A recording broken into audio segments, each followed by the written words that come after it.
ప్రాచీన ఆఫ్రికా నాగరికత. ఆఫ్రికా ఖండాన్ని చీకటి ఖండము అని అంటారు. ఈ బిట్ అనేది నెంబర్ ఆఫ్ టైమ్స్ కాంపిటేటివ్ ఎగ్జామ్లో అడిగినటువంటి బిట్టు. అన్ని కాంపిటేటివ్ ఎగ్జామ్లో జనరల్ స్టడీస్ లెవెల్లో కూడా అడుగుతాడు. ఆఫ్రికా ఖండాన్ని చీకటి ఖండము అని చెప్తారు. ఈ ఆఫ్రికా ఖండంలోకి మొట్టమొదటిసారిగా వచ్చిన వారు పోర్చుగీస్ వారు మొట్టమొదట ఈ ఖండంలోకి ప్రవేశించి ఈ ఆఫ్రికా ఖండం యొక్క నాగరికత సంస్కృతులను బయటి ప్రపంచానికి తెలియజేయడం అనేది జరిగింది. మరి పోర్చుగీస్ వారు ఆఫ్రికా ఖండానికి ఏ శతాబ్దంలో వచ్చారు? 15వ శతాబ్దంలో వచ్చారు. 15వ శతాబ్దంలో రావడం అనేది జరిగింది. 15వ శతాబ్దంలో ఐరోపా వారి రాక ఆఫ్రికా ఖండంలో ప్రారంభమైంది. ఐరోపా ఖండం వారు 19వ శతాబ్దంలో ఆఫ్రికా ఖండానికి వచ్చారు. ఇక్కడ అబ్జర్వ్ చేయండి. ఆఫ్రికా ఖండానికి మొట్టమొదట వచ్చిన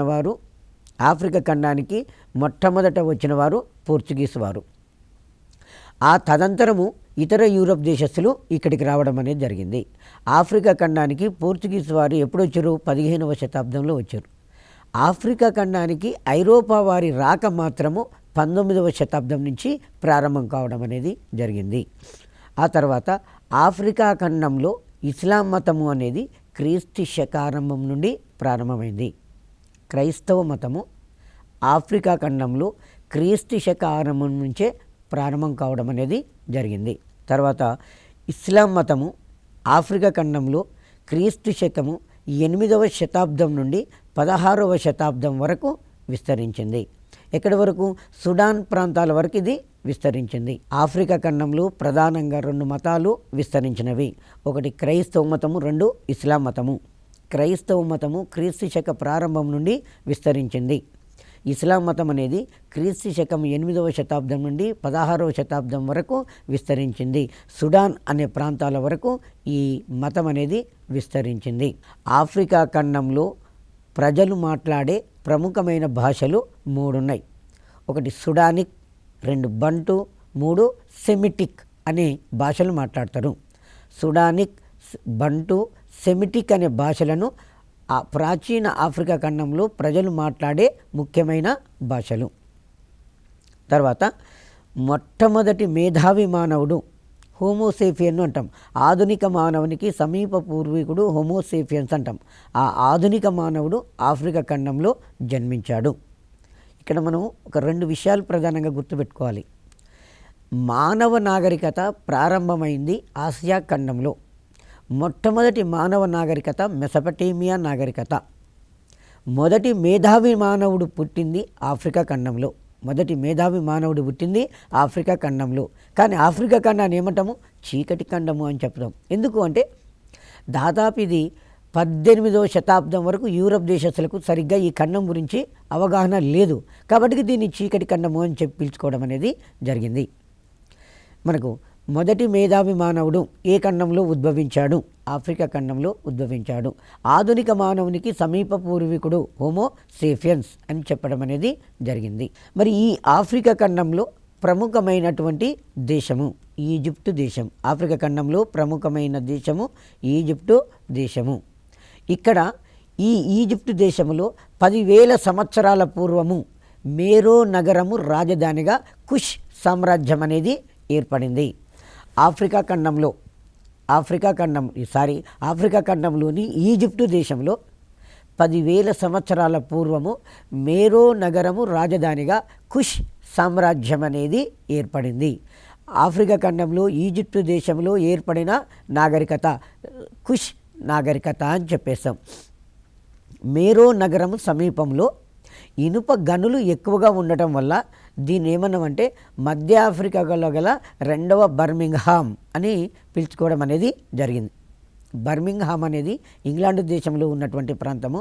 మేరో నగరం సమీపంలో ఇనుప గనులు కనుగొనబడవి. మేరో నగరం సమీపంలో ఇనుప గనులు అనేవి కనుగొనబడినవి, ఎక్కువగా కనుగొనబడ్డాయి. కాబట్టి దీన్ని మధ్య ఆఫ్రికాలో గల 2వ బర్మింగ్హోమ్ అని దీన్ని పిలవడం అనేది జరుగుతుంది. కుష్ ప్రజల యొక్క రాతను మీరియోటిక్ లిపి అని చెప్పేశారు. కుష్ నాగరికత ఏ దేశంలో? ఈజిప్టు దేశంలో. కుష్ నాగరికతకు రాజధాని మేరో నగరం. మేరో నగరం యొక్క ప్రజల యొక్క లిపిని ఏమన్నాము? మీరియోటిక్ లిపి అన్నాం. మీరియోటిక్ లిపి అని చెప్పేశాం. ఇక్కడి ప్రజలు, ఇక్కడి కళలు, ఉత్సవాలు, పండుగలు భారతీయుల పండుగల వంటివే పోలి ఉండడం అనేది జరిగింది. కుష్ నాగరికత సమాజంలో కళలు, ఉత్సవాలు, పండుగలు మన భారతీయుల వంటివే. మన భారతీయులు ఏవైతే ఉత్సవాలు, పండుగలు, కళలు నిర్వహించుకుంటారో అలాంటియే కుష్ నాగరికతలో ఉన్నది. కుష్ సామ్రాజ్యము పతనమైన తర్వాత 2 రాజ్యాలు ఏర్పడినవి. ఒకటి ఉత్తరాన నూబియా రాజ్యము, దక్షిణాన ఆక్సిమ్ రాజ్యాలు ఏర్పడ్డవి. కుష్ రాజ్యము పతనమైన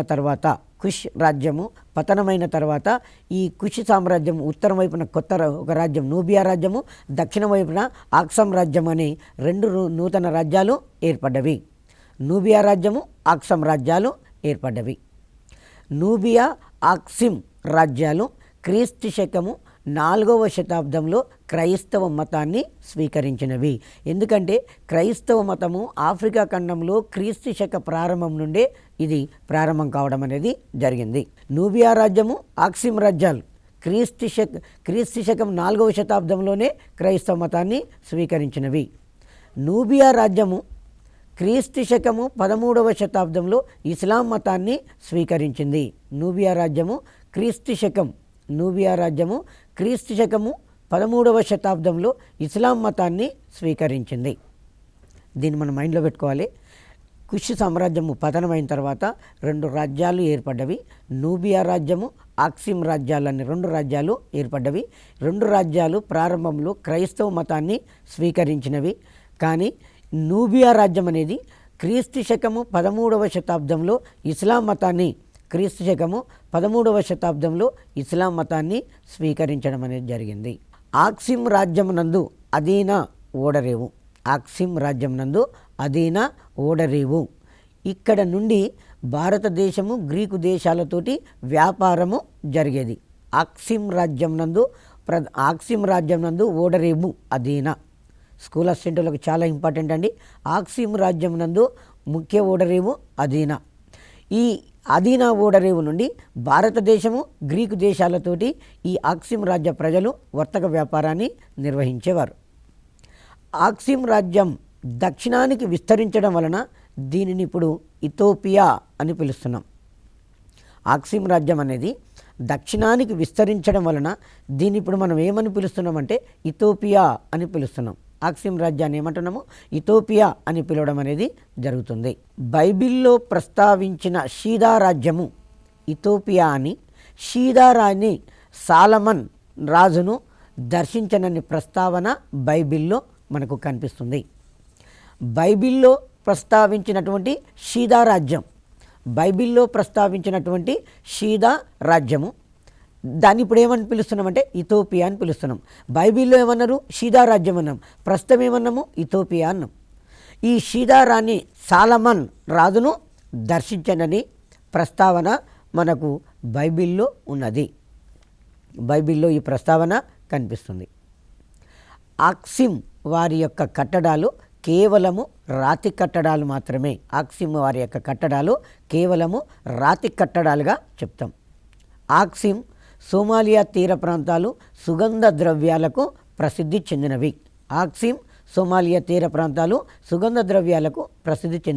సుగంధ ద్రవ్యాలు అంటే లవంగాలు, యాలకులు, జాకాయ, జాపత్రి, అల్లం, ఎల్లిగడ్డ, ధనియాలు, మిరియాలు ఇలాంటి వాటిని సుగంధ ద్రవ్యాలు అంటాం. ఈ ఆక్సిమ్ సోమాలియా తీరాలు సుగంధ ద్రవ్యాలకు గొప్ప ప్రసిద్ధి చెందినవి. ఆఫ్రికా ఖండాన్ని యూరోపియన్లు ఆక్రమించి పంచుకున్నందున దాని యొక్క వైభవం అనేది అంతరించిపోవడం అనేది జరిగింది. ఆఫ్రికా ఖండాన్ని యూరోపియన్లు ఆక్రమించుకొని దాన్ని వారు పంచుకున్నారు. కాబట్టి ఈ ఆక్సిమ్ రాజ్యం యొక్క చరిత్ర అంతం కావడం అనేది జరిగింది. ప్రాచీన ఆఫ్రికా నాగరికత తర్వాత మరొకటి ప్రాచీన అమెరికా నాగరికత. పశ్చిమార్ధగోళమునందలి ఉత్తర దక్షిణ అమెరికాలను కలిపి అమెరికా ఖండము అంటాం. పశ్చిమార్ధ గోళమునందలి ఉత్తర దక్షిణ అమెరికాలను కలిపి అమెరికా ఖండము అని మనం పిలవడం అనేది అమెరికా ఖండము అని పిలుస్తాము. పోర్చుగీస్ వారు ఇటలీ నావికుడు క్రిస్టఫర్ కొలంబస్ ఈ ఖండాన్ని కనుగొనడం అనేది జరిగింది. మొట్టమొదటిసారిగా ఈ ప్రాచీన అమెరికా ఖండాన్ని ఎవరు కనుగొన్నారు? క్రిస్టఫర్ కొలంబస్ కనుగొన్నాడు.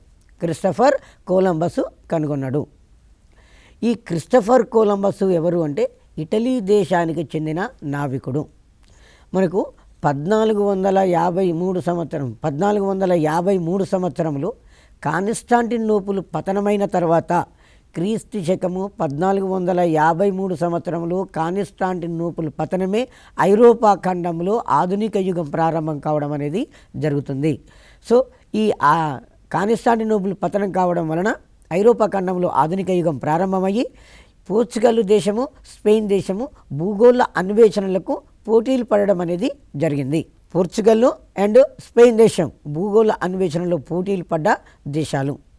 ఈ స్పెయిన్ దేశ రాజు రాణి ఇచ్చినటువంటి సహకారంతో, ఎందుకంటే పోర్చుగీస్ వారు అట్లాంటిక్ మహాసముద్రం ద్వారా ప్రయాణం చేసి భారతదేశానికి పోవాలని ప్రయత్నం చేస్తున్నారు. అంతకుముందే అలెగ్జాండ్రియా యూనివర్సిటీ పండితులు భూమి గుండ్రంగా ఉన్నది అని చెప్పారు. అంటే మనం ఇక్కడ ఉన్న ప్రాంతం నుంచి స్ట్రైట్గా బయలుదేరితే మళ్ళీ తిరిగి అదే ప్రాంతానికి వస్తామన్నట్టుగా వాడు తెలియజేయడం అనేది జరిగింది.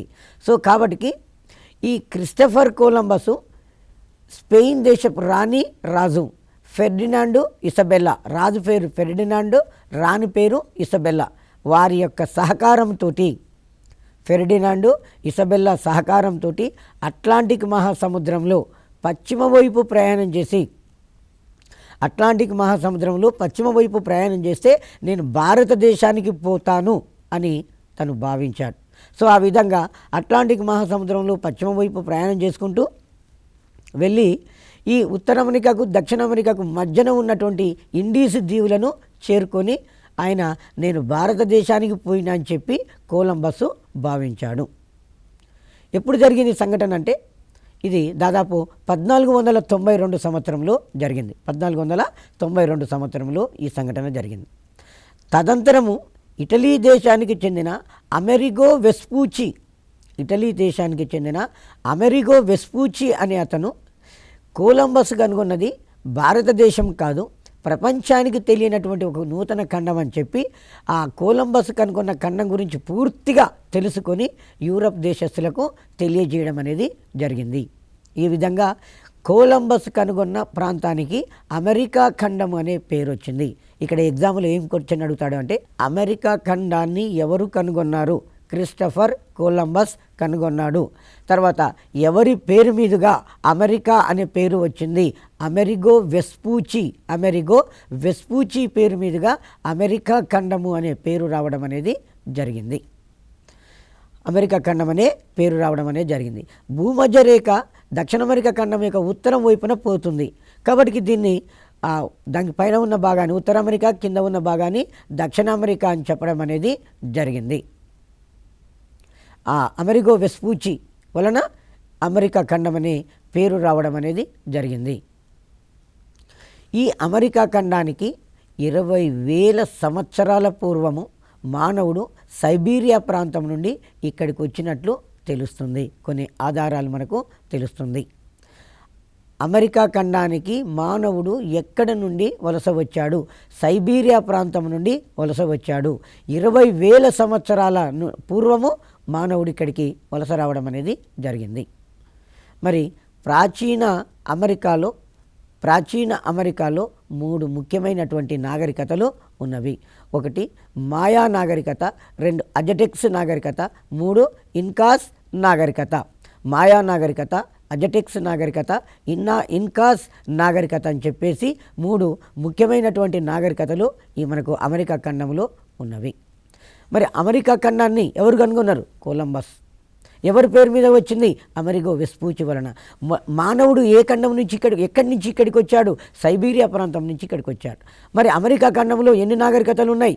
3 నాగరికతలు ఉన్నవి. వాటిని ఏమన్నాం? మాయా నాగరికత, అజటెక్స్ నాగరికత, ఇన్కాస్ నాగరికత అని చెప్పాం. ఇందులో మాయా నాగరికత మాయా నాగరికత అనేది మధ్య అమెరికా యందలి గౌటమాలో, మెక్సికో యందలి హోండరస్ ప్రాంతాలలో వ్యాపించి ఉన్నది. మాయా నాగరికత అనేది మధ్య అమెరికా యందలి గౌటమాలో, మెక్సికో యందలి హోండరస్ ప్రాంతాలలో వ్యాపించి ఉన్నది. ఈ మెక్సికో అనేది మనకు ఉత్తర అమెరికా ఖండంలో ఉంటుంది.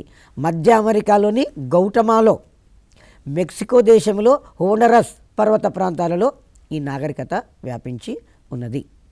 ఈ మాయా నాగరికత అనేది 15వ శతాబ్దం నుండి 13వ శతాబ్దం వరకు ఉచ్చస్థితికి చేరుకున్నది. ఇక్కడ మనకు ఈ శతాబ్దము 15వ శతాబ్దం తర్వాత 13వ శతాబ్దం అని ఇచ్చిండు. క్రీస్తు పూర్వం అట్లాగే ఉంటుందండి. పైనుంచి కింది దాకా ఉంటుంది, పెద్ద నుంచి చిన్నగా ఉంటుంది. క్రీస్తు పూర్వము 15వ శతాబ్దంలో ప్రారంభమై క్రీస్తు శకము 13వ శతాబ్దం వరకు ఈ నాగరికత, మాయా నాగరికత అనేది గొప్ప ఉచ్చస్థితిలో ఉన్నది. ఈ మాయా నాగరికతలో ప్రజల యొక్క ముఖ్య వృత్తి వ్యవసాయం. మాయా నాగరికతలో ప్రజల యొక్క ముఖ్య వృత్తి ఏంటి? వ్యవసాయం. ఇది కూడా మనకి ఎగ్జామినేషన్లో అడుగుతాడు. ఇంతకుముందు ఒకసారి చైనా దేశ ప్రజల యొక్క, ప్రాచీన చైనా ప్రజల యొక్క ముఖ్య వృత్తి అని అడిగాడు 2000 సంవత్సరంలో డిఎస్సిలోనే. ప్రాచీన చైనాలో ముఖ్య వృత్తి వ్యవసాయం. మాయా నాగరికత ప్రజల యొక్క ముఖ్య వృత్తి వ్యవసాయం. ముఖ్య పంట చెప్పుకోవాలంటే మొక్కజొన్నలను ఎక్కువగా పండించేవారు. మాయా నాగరికత ప్రజలు మొక్కజొన్న పంటలను ఎక్కువగా పండించేవారు. కానీ వీరికి కుమ్మరి సారె గురించి తెలియదట. కుమ్మరి సారె అంటే కుమ్మరి చక్రము తెలియదు. మరి వీళ్ళు కుమ్మరి చక్రం తెలియనప్పుడు మరి పాత్రలను ఎలా తయారు చేసుకునేవారు అంటే తంతుల ఆకారంలో మట్టి పాత్రలను తయారు చేసుకునేవాళ్ళట. తంతుల ఆకారంలో మట్టి పాత్రలను తయారు చేసేవారు. మాయా నాగరికతలో కుసాన్ అనే ప్రాంతములో జరిపిన త్రవ్వకాలలో రాతితో కట్టిన ఒక పెద్ద భవనము బయటపడింది. కుసాన్ అనే ప్రాంతములో జరిపిన త్రవ్వకాలలో రాతితో కట్టిన ఒక పెద్ద భవనము బయటపడింది. మరి ఈ భవనం దేనికి ఉపయోగించుకున్నారు అంటే భవనాన్ని నక్షత్ర కేంద్రంగా ఉపయోగించుకున్నట్లుగా బయటపడడం అనేది జరిగింది. ఇనుము తెలియదు. మాయా నాగరికత ప్రజలకు ఇనుము అనేది తెలియదు. కుమ్మరి చక్రము తెలియదు, ఇనుము తెలియదు. మరి కుమ్మరి చక్రం తెలియనప్పుడు పాత్రలు ఎట్లా చేసుకున్నారంటే తంతులాకారంలో తయారు చేసుకున్నారన్నారు. కానీ రాతి వాడకము వచ్చు వీళ్లకు. రాతిని ఉపయోగించి కట్టడాల నిర్మాణం చేశారు. కొసాన్ అనే ప్రాంతంలో ఒక అద్భుతమైన భవనాన్ని కట్టించారు. మరి ఆ భవనం దేనికి ఉపయోగించుకున్నారు? నక్షత్ర కేంద్రంగా ఉపయోగించుకోవడం అనేది జరిగింది. రాతి పలకల మీద చెట్ట బెర్రులతో చేసిన బట్టలపైన వీరు ఖగోళ విషయాలను చెక్కేవారు. మాయా నాగరికత ప్రజలు రాతి పలకల మీద చెట్ల బేరళ్లతో చేసిన బట్టలపైన వీరు ఖగోళ విషయాలను చెక్కేవారు. చెట్ల యొక్క బేరళ్లతో బట్టలాగా, ఒక క్లాత్ లాగా, ఒక పేపర్ లాగా తయారు చేశారు. ఆ బట్ట మీద ఖగోళ విషయాలను చెక్కారు. అలాగే రాతి పలకల మీద ఖగోళ విషయాలను చెక్కారు. మాయా నాగరికత ప్రజలు పూజించిన ముఖ్యమైన దేవతలు అగ్ని, వరుణుడు అనే దేవతలను వీరు తృప్తిపరచడానికి జంతు బలిని, నరబలిని ఇచ్చేవాళ్ళు. ప్రపంచ చరిత్రలో మొదటిసారి అండి మనకు అధికారంగా కనిపిస్తుంది. నరబలిని ఇచ్చిన ఆచారము మాయా నాగరికతకు ఉన్నది. ఒకసారి మైండ్లో పెట్టుకోండి. నరబలిని ఇచ్చినటువంటి చరిత్ర మాయా నాగరికత ప్రజలకు ఉన్నది. వీరు ముఖ్య దేవులు ఎవరంటే అగ్ని, వరుణుడు అనే దేవతలు ముఖ్య దేవతలు. కానీ వీళ్ళు ఈ దేవతలను సంతృప్తిపరచడానికి జంతు బలిని ఇచ్చారు. అదే టైంలో నరబలిని కూడా ఇచ్చేవారట. మాయా నాగరికత ప్రజలు దేవతలను తృప్తిపరచడానికి నరబలిని కూడా ఇచ్చేవారు. బంతి ఆట అనే ఒక మతపరమైనటువంటి వ్రతము చేసేవారు. మాయా నాగరికత ప్రజలు బంతి ఆట అనే ఒక మతపరమైనటువంటి వ్రతము చేసేవారు. వీరి యొక్క లిపి బొమ్మల లిపి. మాయా నాగరికత యొక్క ప్రజల యొక్క లిపిని ఏమన్నాము? బొమ్మల లిపి అని చెప్పుకోవచ్చు. వీరు మాయా నాగరికత ప్రజలు సంవత్సరపు కాలమానాన్ని 365 రోజులుగా నిర్ధారించారు. సంవత్సరానికి 365 రోజులుగా నిర్ధారించారు. మరి సంవత్సరానికి 18 నెలలు, నెలకు 20 రోజులుగా గుణించి మిగిలిన 5 రోజులు అశుభమైన దినాలుగా భావించేవారు. మనకు ప్రపంచంలో మొట్టమొదటిసారిగా క్యాలెండర్ను రూపొందించిన వారు ఎవరు అంటే ఈజిప్షియన్లు క్యాలెండర్ను రూపొందించారు.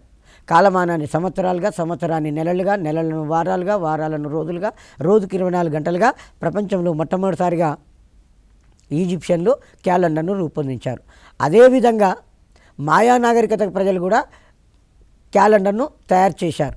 వారు సంవత్సరాన్ని కాలమానాన్ని సంవత్సరానికి 365 రోజులుగా నిర్ధారించారు. మరి జనరల్గా ఇప్పుడైతే మనకు నెలకు 12, సంవత్సరానికి 12 నెలలు, కానీ వాళ్ళ కాలంలో 18 నెలలు పెట్టుకున్నారు. నెలకి ఎన్ని రోజులు? 20 రోజులు. మరి 18 × 20 చేసుకున్నట్లయితే 360 రోజులు వస్తుంది.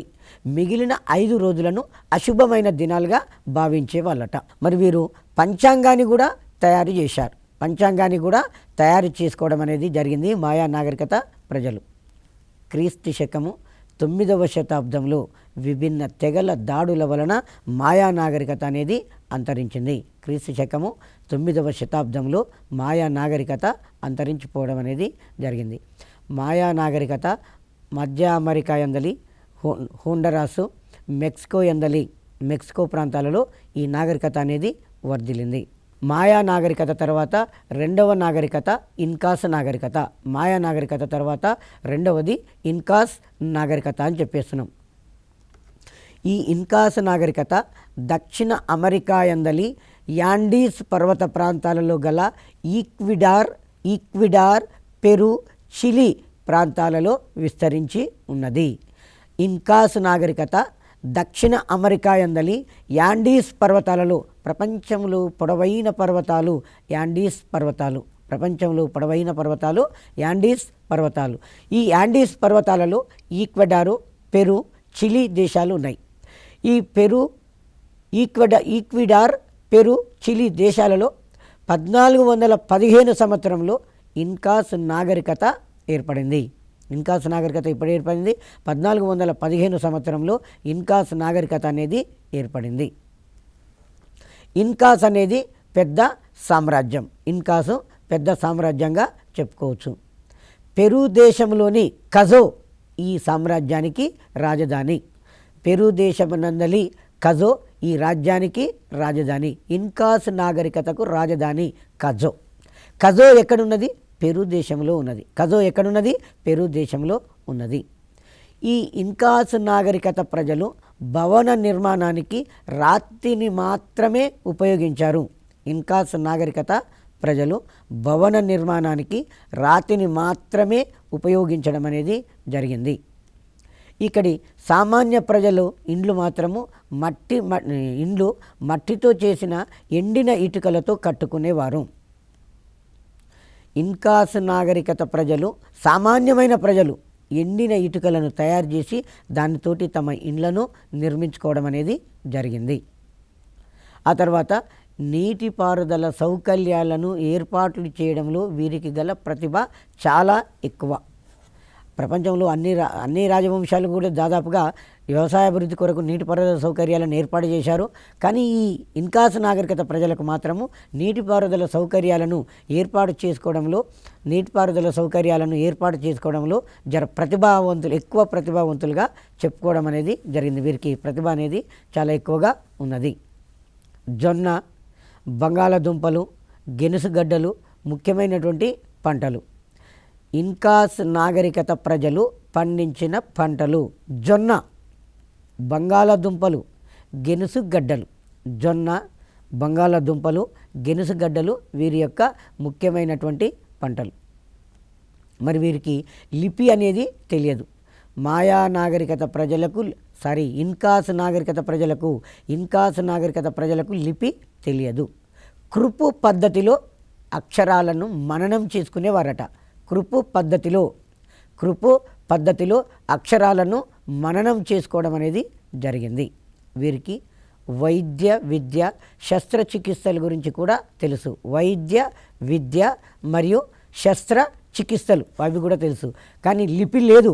కానీ కృపు పద్ధతిలో అక్షరాలను మననము చేసుకునేవాళ్ళు. వైద్య విద్య శస్త్రచికిత్సలు కూడా తెలుసు.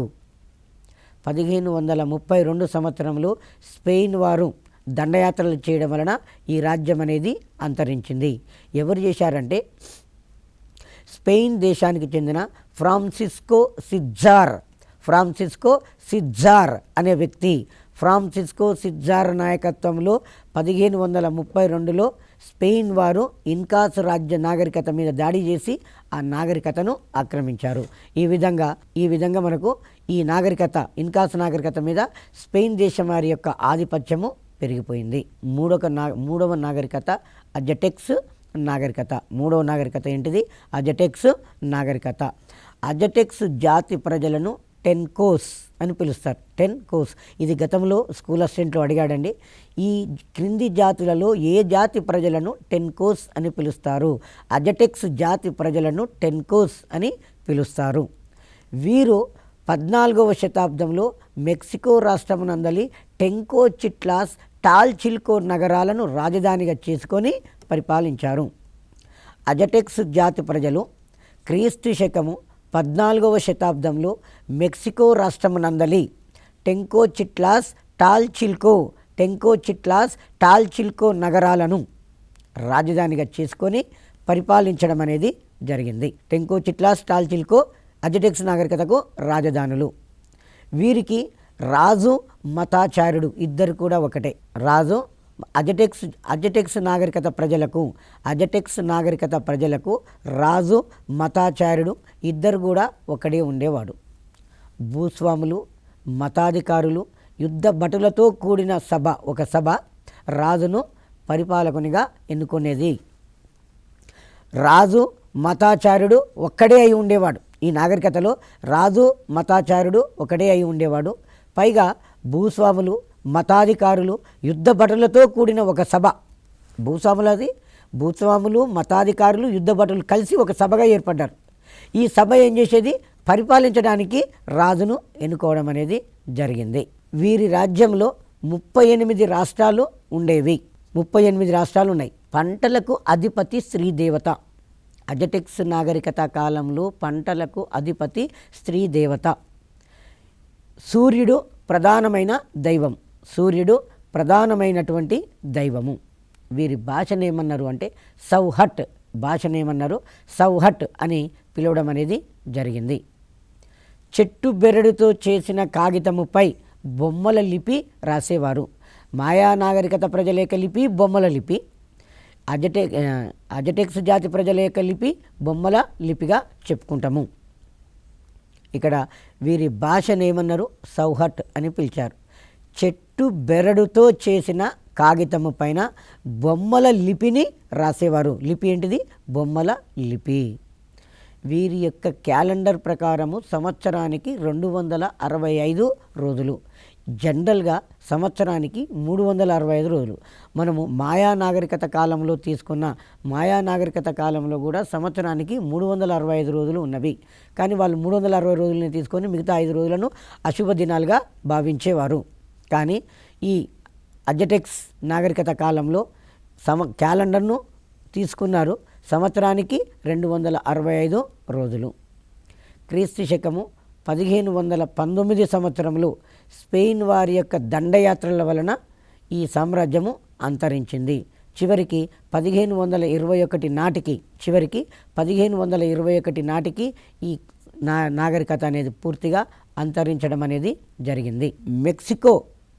మెక్సికోకు అజటెక్స్ దేవత ప్రభుత్వ చిహ్నంగా ఉన్నది. ప్రస్తుతము మెక్సికో దేశం ఉన్నది. ఆ మెక్సికో దేశానికి అజటెక్స్ దేవత ప్రభుత్వ చిహ్నంగా ఉన్నది. మెక్సికో ప్రభుత్వానికి అజటెక్స్ దేవత ప్రభుత్వ చిహ్నంగా ఉన్నది.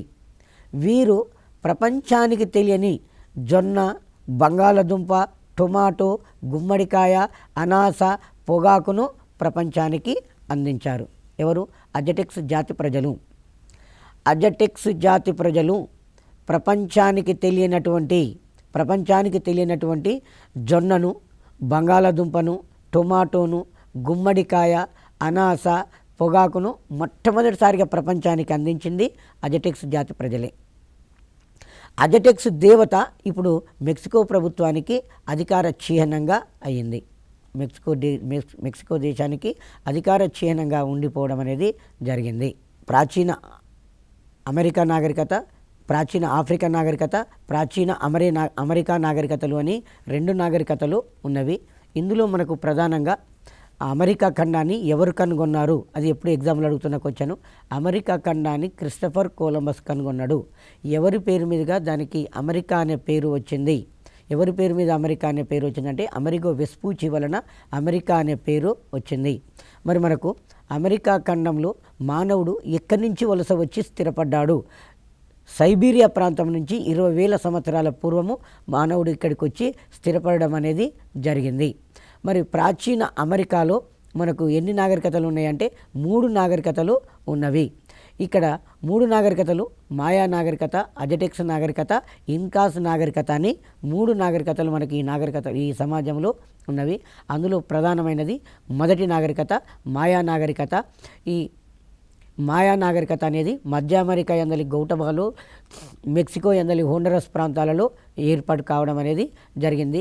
ఇక్కడ ప్రజల యొక్క ప్రధాన వృత్తి వ్యవసాయంగా చెప్తాము. కుమ్మరి సారే తెలియదు, తంతులాకారంలో మట్టి పాత్రలను చేసుకునేవారు, రాతితోటి కట్టడాలు నిర్మించేవారు. కొసాన్ ప్రాంతంలో పెద్ద రాతి కట్టడం బయటపడింది, అది నక్షత్రశాలగా ఉపయోగించుకున్నారు. మాయా నాగరికత ప్రజలకు ఇనుము అనేది తెలియదుగా చెప్పుకోవచ్చు. అగ్ని, వరుణుడు అనే దేవతలను సంతృప్తిపరచడానికి జంతు బలితో పాటు నరబలిని కూడా ఇచ్చింది. నరబలిని ఇచ్చినటువంటి నాగరికత మాయా నాగరికత అని చెప్పుకుంటాము. బొమ్మల లిపిని ఉపయోగించారు. బంతి ఆట ఆడేవారు. సంవత్సరాన్ని 360 రోజులుగా, సంవత్సరానికి 18 నెలలుగా, నెలకు 20 రోజులుగా రూపొందించి క్యాలెండర్ను వీరు రూపొందించుకున్నారు. మాయా నాగరికత తర్వాత ఇన్కాస్ నాగరికత అనేది ఉంటుంది. ఇన్కాస్ నాగరికత అనేది దక్షిణ అమెరికా యందలి యాండీస్ పర్వతాలలో ఉన్న ఈక్విడారు, పెరు, చిలీ దేశాలలో ఏర్పాటు కావడం అనేది జరిగింది. ఈ పెరు దేశం నందలి కజో దీనికి రాజధానిగా చెప్పుకుంటాము. నీటిపారుదల సౌకర్యాలలో గొప్ప ప్రతిభావంతము ఈ నాగరికత ప్రజల యొక్క సొంతంగా చెప్పుకోవడం జరుగుతుంది. జొన్న, బంగాళదుంప, గెనుసు గడ్డలను వీరు పండించడం అనేది జరిగింది. ఈ ఇన్కాస్ నాగరికత ప్రజలకు లిపి అనేది లేదు. కృపు పద్ధతిలో అక్షరాలను మననం చేసుకునేవారు. ఆ తర్వాత 1532 సంవత్సరంలో స్పెయిన్ దేశానికి చెందిన ఫ్రాన్సిస్కో సిజారు ఈ నాగరికత మీద దాడి చేసి దీన్ని ఆక్రమించుకోవడంతో ఈ నాగరికత అంతరించింది. 3వ నాగరికత అజటెక్స్ నాగరికత. ఈ అజటెక్స్ జాతి ప్రజలను ఏమంటామంటే టెన్కోస్ అని పిలుచుకోవడం అనేది జరుగుతుంటుంది.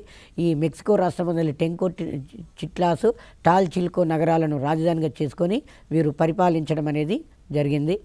అజటెక్స్ జాతి ఎగ్జాంపుల్ అడిగే క్వశ్చన్ ఏంటంటే అజటెక్స్ జాతి ప్రజలను ఏమని పిలుస్తారు? టెన్కోస్ అని పిలుస్తారు. అజటెక్స్ నాగరికతకు రాజధాని టెంకో, చిట్లాసు, టాల్ చిల్కోలు అనేవి ఈ రాజ్యానికి రాజధానిగా చెప్పుకోవచ్చు. తర్వాత అజటెక్స్ నాగరికతలో రాజును ఎవరు ఎన్నుకుంటారు? భూస్వాములు, మతాధికారులు, యుద్ధభటులతో కూడిన ఒక సభ రాజును పరిపాలన కొరకు ఎన్నుకోవడం అనేది జరిగింది. ఈ అజటెక్స్ నాగరికతలో ఎన్ని రాష్ట్రాలు ఉన్నాయంటే 38 రాష్ట్రాలు ఉన్నవి. ప్రధాన దైవము సూర్యుడు. పంటల అధిపతిని ఏమంటారు అంటే స్త్రీ అని కూడా చెప్పుకోవడం అనేది జరుగుతుంది. ఈ అజటెక్స్ నాగరికత కాలంలో భాషను ఏమన్నారు అంటే సౌహట్ అని పిలిచేవారట వీరి యొక్క భాషను. ఇక్కడ సంవత్సరానికి ఎన్ని రోజులు? 365 రోజులు. సంవత్సరానికి ఎన్ని రోజులు? 365 రోజులుగా చెప్పుకుంటాము. ఆ తర్వాత మెక్సికో దేశము అజటెక్స్ వారు ప్రపంచానికి అందించిన పంటలు ఏవి? జొన్న పంట, బంగాళదుంప, టొమాటో, గుమ్మడికాయ, అనాస, పొగాకు అనేవి ప్రపంచానికి తెలియనటువంటి పంటలు వీరు ప్రపంచానికి అందించారు. మనకి ఇంతకుముందు వెరీ స్టార్టింగ్లో చూసినప్పుడు ఆఫ్రికా ప్రాచీన ఆఫ్రికా నాగరికత అన్నాం. ఆఫ్రికా అంటేనే మనకు చీకటి ఖండంగా చెప్తాం. ఎందుకంటే 18వ శతాబ్దం వరకు దాదాపుగా అది ప్రపంచానికి ఎవరికి అర్థం కాకుండా దూరంగా ఉండిపోయింది అనామకంగా. కాబట్టి ఆఫ్రికా ఖండాన్ని చీకటి ఖండము అని చెప్పేస్తాం. ఏ ఖండాన్ని చీకటి ఖండం అంటాం? ఆఫ్రికా ఖండాన్ని చీకటి ఖండము అని చెప్పేస్తాం. ఆ తర్వాత ఈ ఆఫ్రికా ఖండంలో మొట్టమొదటిసారిగా ఏ దేశం వారు ప్రవేశించారు? పోర్చుగీస్ వారు ఈ ఖండంలోకి ప్రవేశించి అతడి నాగరికతల గురించి ప్రపంచానికి తెలియజేయడం అనేది జరిగింది. ఈ ఆఫ్రికా నాగరికతలో ఆఫ్రికా ఖండంలో మొట్టమొదట ఏ మతం విస్తరించింది? క్రైస్తవ మతం. ఎప్పటి నుంచి విస్తరించింది? క్రీస్తు శకారంభం నుంచి విస్తరించింది. ఇస్లాం మతము ఆఫ్రికా ఖండంలో ఏ శతాబ్దం నుంచి ఏ శతాబ్దం వరకు విస్తరించిందంటే 8వ శతాబ్దం నుండి 16వ శతాబ్దం వరకు విస్తరించింది. ఆ తర్వాత ఈ ప్రాచీన ఆఫ్రికా నాగరికతలో ప్రజలు మాట్లాడే ప్రముఖమైన భాషలు ఏవి? ఇది ప్రాచీన ఆఫ్రికా ఖండంలో ప్రజలు మాట్లాడే భాషలు ఏవి? 3 భాషలు ఉన్నాయి. ఒకటి సుడానిక్, 2 బంటు, 3 సెమిటిక్ అనేది ఉంటుంది. తర్వాత మరో క్వశ్చను, ఆధునిక మానవుడు ఏ ఖండంలో పుట్టినాడు? ఏ ఖండంలో ఉద్భవించాడు? ఆఫ్రికా ఖండంలో. మొట్టమొదటి మేధావి మానవుడు లేదు ఆధునిక మానవుడు, మొట్టమొదటి మేధావి మానవుడు హోమోసేపియన్ అనేవాడు ఏ ఖండంలో ఉద్భవించాడు? ఆఫ్రికా ఖండంలో ఉద్భవించడం అనేది జరిగింది. ఆఫ్రికా ఖండంలో ప్రముఖమైన దేశము ఈజిప్టు దేశం. మనకి ఇక్కడ ఈజిప్టు అనగానే ఇంకోటి కూడా గుర్తుకొస్తుంది. ఈజిప్ట్ అనగానే పిరమిడ్లు అనేవి ఈజిప్టు దేశ చరిత్ర తెలుసుకోవడానికి మనకు ప్రధానమైనటువంటి ఆధారాలుగా కూడా చెప్పుకోవచ్చు. పిరమిడ్ల వలన కళాకారుని పనితనంతో పాటు అక్కడి ప్రజల యొక్క మత విధానం కూడా తెలుస్తుంది. మరి ఈజిప్టు దేశంలో ఆఫ్రికా ఖండంలో ఈజిప్టు దేశంలో ఏ నాగరికత ఏర్పడింది? కుష్ నాగరికత ఏర్పడింది. కుష్ నాగరికతకు రాజధాని మేరో నగరం అని చెప్పుకుంటాం. మేరో నగరంలో ఇనుప గనులు ఉండడం వలన, ఇది చాలా ఇంపార్టెంట్, మేరో నగర సమీపంలో ఇనుప గనులు కనుగొనడం వలన దాన్ని ఏమని పిలిచారు? మధ్య ఆఫ్రికాలో గల రెండవ బర్మింగ్హామ్ అని దాన్ని పిలవడం అనేది జరిగింది. ఆఫ్రికా ఖండానికి పోర్చుగీస్ వారు ఎప్పుడు వచ్చారు? 15వ శతాబ్దంలో వచ్చారు.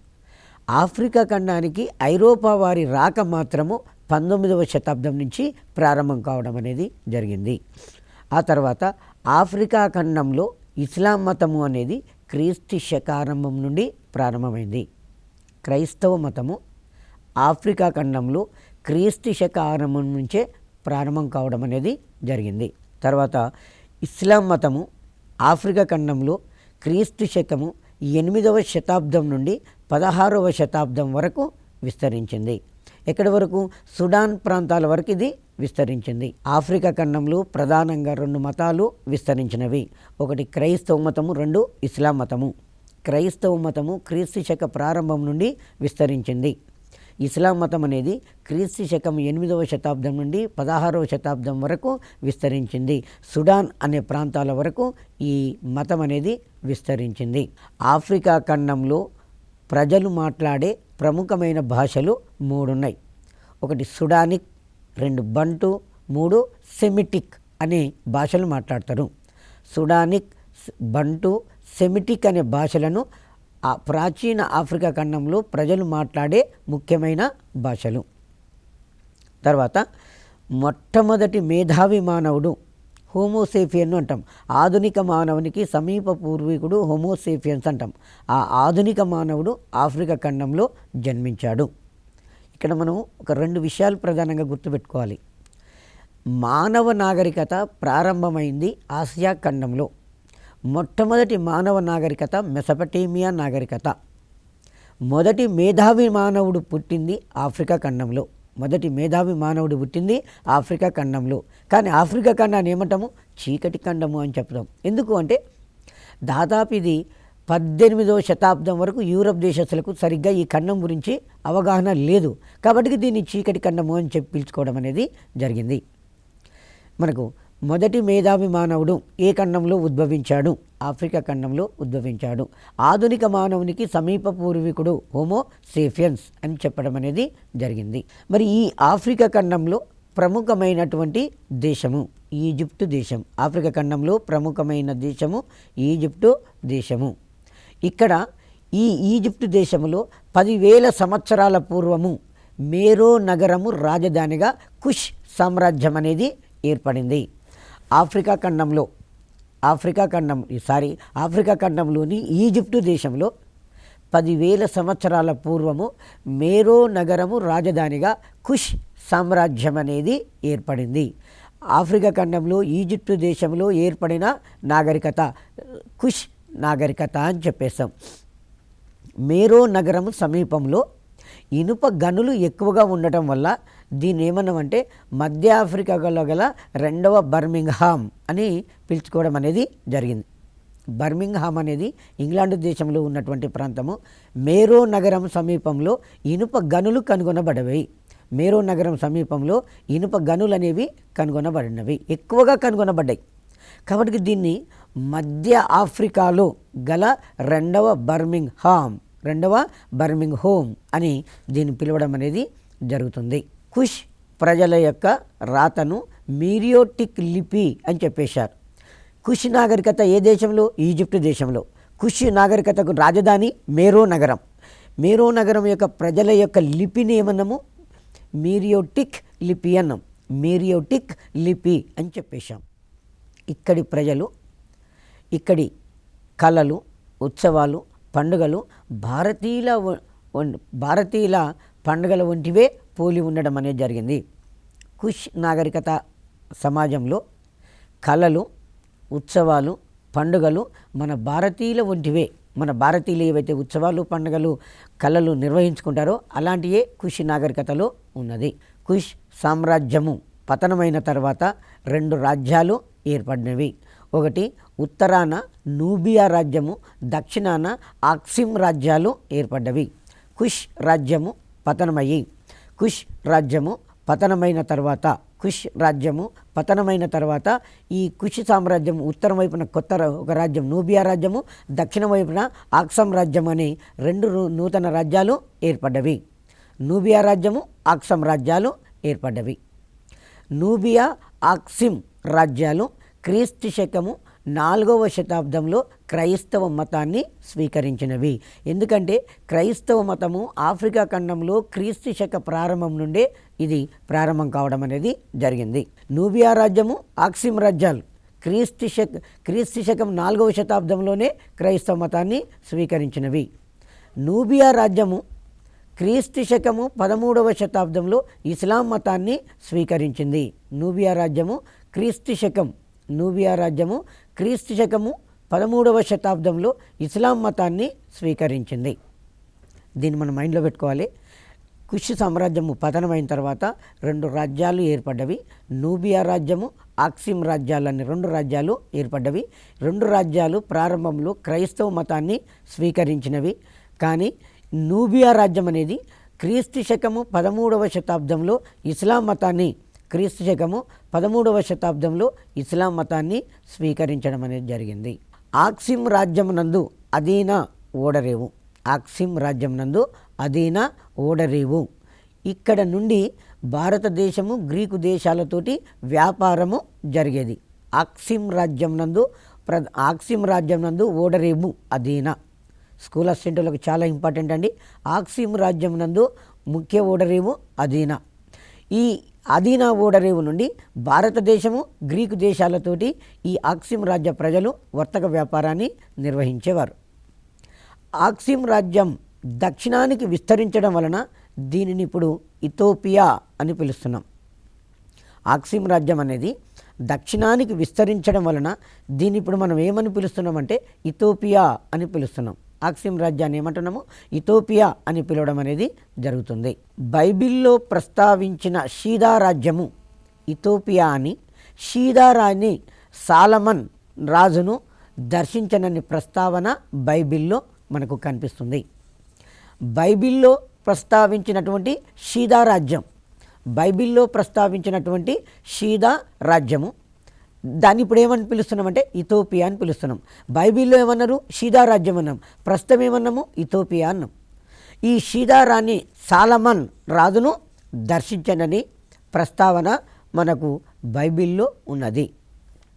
బైబిల్లో ఈ ప్రస్తావన కనిపిస్తుంది. ఆక్సిమ్ వారి యొక్క కట్టడాలు కేవలము రాతి కట్టడాలు మాత్రమే. ఆక్సిమ్ వారి యొక్క కట్టడాలు కేవలము రాతి కట్టడాలుగా చెప్తాం. ఆక్సిమ్ సోమాలియా తీర ప్రాంతాలు సుగంధ ద్రవ్యాలకు ప్రసిద్ధి చెందినవి. ఆక్సిమ్ సోమాలియా తీర ప్రాంతాలు సుగంధ ద్రవ్యాలకు ప్రసిద్ధి చెందినవి. సుగంధ ద్రవ్యాలు అంటే లవంగాలు, యాలకులు, జాకాయ, జాపత్రి, అల్లం, ఎల్లిగడ్డ, ధనియాలు, మిరియాలు ఇలాంటి వాటిని సుగంధ ద్రవ్యాలు అంటాం. ఈ ఆక్సిమ్ సోమాలియా తీరాలు సుగంధ ద్రవ్యాలకు గొప్ప ప్రసిద్ధి చెందినవి. ఆఫ్రికా ఖండాన్ని యూరోపియన్లు ఆక్రమించి పంచుకున్నందున దాని యొక్క వైభవం అనేది అంతరించిపోవడం అనేది జరిగింది. ఆఫ్రికా ఖండాన్ని యూరోపియన్లు ఆక్రమించుకొని దాన్ని పంచుకున్నారు, వారు పంచుకున్నారు. కాబట్టి ఈ ఆక్సిమ్ రాజ్యం యొక్క చరిత్ర అంతం కావడం అనేది జరిగింది. ప్రాచీన ఆఫ్రికా నాగరికత తర్వాత మరొకటి ప్రాచీన అమెరికా నాగరికత. ప్రాచీన అమెరికా నాగరికత పశ్చిమార్ధగోళమునందలి ఉత్తర దక్షిణ అమెరికాలను కలిపి అమెరికా ఖండము అంటాం. పశ్చిమార్ధగోళమునందలి ఉత్తర దక్షిణ అమెరికాలను కలిపి అమెరికా ఖండము అని మనం పిలవడం అనేది అమెరికా ఖండము అని పిలుస్తాము. పోర్చుగీస్ వారు ఇటలీ నావికుడు క్రిస్టఫర్ కొలంబస్ ఈ ఖండాన్ని కనుగొనడం అనేది జరిగింది. మొట్టమొదటిసారిగా ఈ ప్రాచీన అమెరికా ఖండాన్ని ఎవరు కనుగొన్నారు? క్రిస్టఫర్ కొలంబస్ కనుగొన్నాడు. క్రిస్టఫర్ కొలంబస్ కనుగొన్నాడు. ఈ క్రిస్టఫర్ కొలంబస్ ఎవరు అంటే ఇటలీ దేశానికి చెందిన నావికుడు. మనకు 1453 సంవత్సరంలో కాన్స్టాంటినోపుల్ పతనమైన తర్వాత క్రీస్తు శకము 1453 సంవత్సరంలో కాన్స్టాంటినోపుల్ పతనమే ఐరోపా ఖండంలో ఆధునిక యుగం ప్రారంభం కావడం అనేది జరుగుతుంది. సో ఈ కాన్స్టాంటినోపుల్ పతనం కావడం వలన ఐరోపా ఖండంలో ఆధునిక యుగం ప్రారంభమయ్యి పోర్చుగల్ దేశము, స్పెయిన్ దేశము భూగోళ అన్వేషణలకు పోటీలు పడడం అనేది జరిగింది. పోర్చుగల్ అండ్ స్పెయిన్ దేశం భూగోళ అన్వేషణలో పోటీలు పడ్డ దేశాలు. ఈ స్పెయిన్ దేశ రాజు రాణి ఇచ్చినటువంటి సహకారంతో, ఎందుకంటే పోర్చుగీస్ వారు అట్లాంటిక్ మహాసముద్రం ద్వారా ప్రయాణం చేసి భారతదేశానికి పోవాలని ప్రయత్నం చేస్తున్నారు. అంతకుముందే అలెగ్జాండ్రియా యూనివర్సిటీ పండితులు భూమి గుండ్రంగా ఉన్నది అని చెప్పారు. అంటే మనం ఇక్కడ ఉన్న ప్రాంతం నుంచి స్ట్రైట్గా బయలుదేరితే మళ్ళీ తిరిగి అదే ప్రాంతానికి వస్తామన్నట్టుగా వాడు తెలియజేయడం అనేది జరిగింది. సో కాబట్టి ఈ క్రిస్టఫర్ కొలంబస్ స్పెయిన్ దేశపు రాజు ఫెర్డినాండో ఇసబెల్లా, రాజు పేరు ఫెర్డినాండో, రాణి పేరు ఇసబెల్లా, వారి యొక్క సహకారంతో ఫెర్డినాండో ఇసబెల్లా సహకారంతో అట్లాంటిక్ మహాసముద్రంలో పశ్చిమ వైపు ప్రయాణం చేస్తే నేను భారతదేశానికి పోతాను అని తను భావించాడు. సో ఆ విధంగా అట్లాంటిక్ మహాసముద్రంలో పశ్చిమ వైపు ప్రయాణం చేసుకుంటూ వెళ్ళి ఈ ఉత్తర అమెరికాకు దక్షిణ అమెరికాకు మధ్యన ఉన్నటువంటి ఇండీస్ దీవులను చేరుకొని ఆయన నేను భారతదేశానికి పోయినా అని చెప్పి కొలంబస్ భావించాడు. కుషి ప్రజల యొక్క లిపిని ఏమన్నారు? మీరియోటిక్ లిపి అని చెప్పుకోవడం అనేది జరిగింది. కుషి సామ్రాజ్యము పతనమై ఉత్తర వైపున ఏర్పడిన రాజ్యము నూబియా, దక్షిణ వైపున ఏర్పడిన రాజ్యము ఆక్సిమ్ రాజ్యం అని చెప్పేస్తాం. ఈ రెండు రాజ్యాలు మొదట్లో ఏ మతాన్ని తీసుకున్నాయి? క్రైస్తవ మతాన్ని. మరి నూబియా రాజ్యము 13వ శతాబ్దం నుంచి క్రైస్తవ మతంలోకి మారిపోయింది. ఇక్కడ సోమాలియా తీరంలో ఇక్కడ మనకు సుగంధ ద్రవ్యాలు అనేవి ఎక్కువగా కనిపించడం అనేది, సోమాలియా తీరంలో ఎక్కువగా మనకు ఈ సుగంధ ద్రవ్యాలు కనిపించడం అనేది జరిగింది. ఓకే.